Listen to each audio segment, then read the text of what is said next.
নমস্কার বন্ধুরা, আজ তোমাদের সাথে শেয়ার করব কিভাবে ঝাল ঝাল দেশি মুরগি রান্না করা যায়। প্রথমেই আমি এখানে নিয়ে নিয়েছি 500 গ্রাম মতো দেশি মুরগি। এর মধ্যে দিয়ে দিলাম 1 চামচ নুন, হাফ চামচ হলুদ গুঁড়ো, হাফ চামচ লঙ্কার গুঁড়ো, আর দিয়ে দিলাম প্রায় 25 ml মতো সর্ষের তেল। ভালো করে মাংসটাকে হাতের সাহায্যে ম্যারিনেট করে আধ ঘন্টা রেখে দেব। ম্যারিনেট করে কিছুক্ষণ রাখলে সবসময়ই মাংস টেস্ট বেশি হয়, বেশিক্ষণ রাখা যেতে পারলে আরও ভালো হয়। এখানে আমি নিয়ে নিয়েছি 1.5 খানা রসুন, 1.5 ইঞ্চি মতো আদা আর 4টে বড় সাইজের পেঁয়াজ। পেঁয়াজগুলোকে আমি ভালো করে কুচিয়ে নেব। যেভাবে খুশি কোঁচানো যায় আমি লম্বা লম্বা সরু সরু করে কুচিয়ে নিচ্ছি। এই রান্নাটা করতে বেশ কিছুক্ষণ সময় লাগে। অনেকেই এটা প্রেসার কুকারে রান্না করে, আমি পুরো রান্নাটাই কড়াইতে করব। প্রথমেই কড়াইতে দিয়ে দিলাম সর্ষের তেল।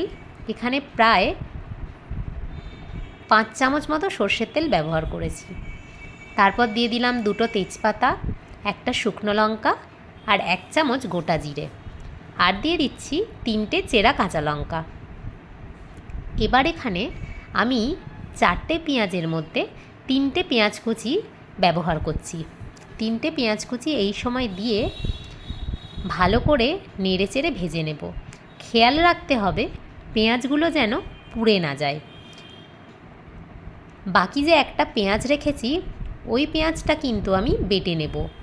এই রান্নায় মশলা দেওয়ার সময়টা কিন্তু খুবই গুরুত্বপূর্ণ, তাই অবশ্যই ভিডিওটা পুরো দেখো। পেঁয়াজটা একটু ভাজা হলে আমি এখানে ম্যারিনেট করা চিকেনটা দিয়ে দেব। তারপর ভালো করে মাংসটাকে নেড়েচেড়ে নিয়ে এবার এখানে আমি আদা রসুনের পেস্টটা দিয়ে দেব। আমি আদা আর রসুন একসাথেই মিক্সিং জারে বেটে নিয়েছিলাম।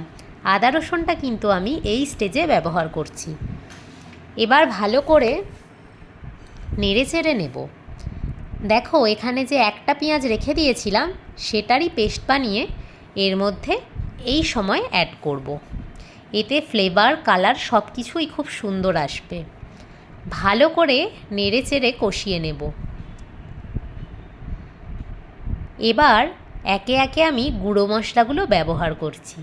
এখানে আমি প্রথমেই দিয়ে দিলাম 1 চামচ ধনের গুঁড়ো, 1/4 চামচ জিরের গুঁড়ো, 1 চামচ কাশ্মীরি লঙ্কার গুঁড়ো, 1/4 চামচ হলুদ গুঁড়ো। হলুদ গুঁড়ো আগেও একটু ব্যবহার করেছিলাম, এখনও ব্যবহার করছি কালারটা যাতে সুন্দর হয়। এবার এখানে দিয়ে দিচ্ছি 1 চামচ নুন। সব মশলাগুলোকে ভালো করে নেড়ে চেড়ে মশলাটা কষিয়ে নেব।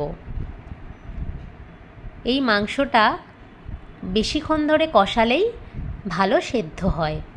তাড়াহুড়ো করে নর্মাল চিকেনের মতো বা ব্রয়লার মুরগি যেটাকে আমরা বলি সেইটার মতো হুড়োহুড়ি করে রান্না করলে হবে না।